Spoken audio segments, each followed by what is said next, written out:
friends for doing that. It's a wonderful poem. And I feel like The House with Nobody in It is one of these poems that's sort of right in conversation with those other poems of Coleridge. I think he would have gotten along well with Frost.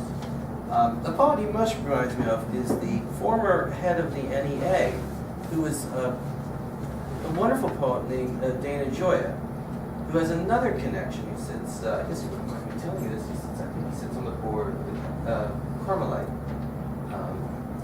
house, or what do I want to say? Not monastery, it's retreat house, thank you. Down the road. I like Dana Gioia for two reasons. He's an interesting poet. Dana was the head of a major corporation. I can't remember which one it was before he was the head of the NEA. And he had the wisdom of giving me a National Endowment for the Arts grant. That's the other reason I like him. Which was a good day in Mawa. Because I was in Mawa when he heard it. So we have 2 months until Trees becomes 100 years old, published in Poetry Magazine, one of the more venerable publications to be published in. Even today, started by Harriet Monroe. A beautiful poem in many ways. So I guess, and then we have 5 years until his 100th anniversary of his death. So I think there's a perfect storm has formed in which you could certainly capitalize on communicating to Mawa internally as well as the larger community around in New Jersey and this area about the significance of Kilmer. Okay. The House with Nobody in It. Enough of me. More of Kilmer. Whenever I walk the Suffering along the Erie track, I go by a poor old farmhouse with its shingles broken and black. I suppose I've passed it 100 times, but I always stop for a minute and look at that house. A tragic house, the house with nobody in it. I never had seen a haunted house, but I hear there are such things.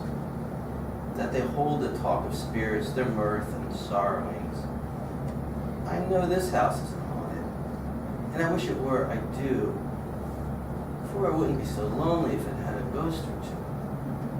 This house on the road to Suffering needs a dozen panes of glass, and somebody ought to weed the walk and take a side to the grass.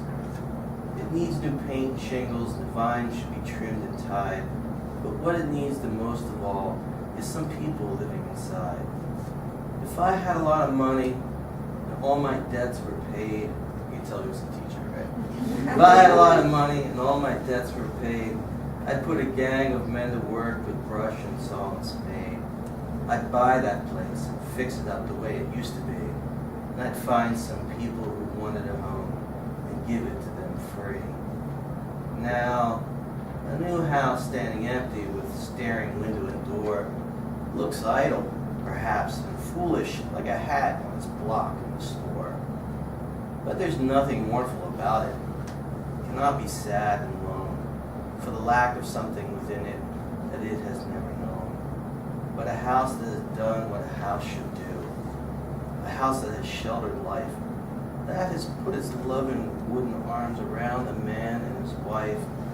A house that has echoed a baby's laugh and held up its stumbling feet is the saddest sight when it's left alone that ever your eyes could meet.